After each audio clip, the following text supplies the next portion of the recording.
ఏంటంటే యెహోవా కృప కలిగిన వాడు కాబట్టే నువ్వు ఎన్ని పాపాలు చేస్తున్నా, ఎంత అపవిత్రంగా జీవిస్తున్నా, ఎంత వేధిస్తున్నా, ఎంత విసిగిస్తున్నా, ఎంత బాధ పెడుతున్నా, ఆయన ఏం చేస్తున్నాడు తెలుసా? ఆయన కృపతో నిన్ను క్షమిస్తున్నాడు. నువ్వు పారిపోతావేంటి? ఆయన ఖర్చు వద్దు, ఆయన రక్షణ వద్దు, ఆయన కృప వద్దు, ఆయన దయ వద్దు, ఆయన క్షేమం వద్దు అని పారిపోతున్నావు. పారిపోవద్దండి. ఆయన కృప కలిగిన వాడు, అలాగే నీ మీద వాత్సల్యము చూపించగలిగిన వాడు కూడా. ఆయన కృపా వాత్సల్యము నీ మీదకి రావాలి అంటే ఆయన రక్షణ కంచెలో నువ్వు ఉండాలి.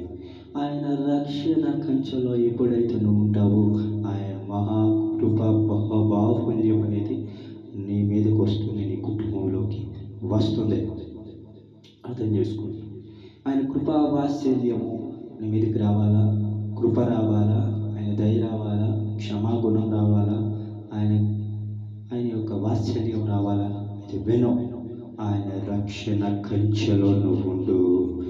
ఆయన ప్రతి దానిలో నుంచి నేను రక్షించుకుంటూ వస్తాడు.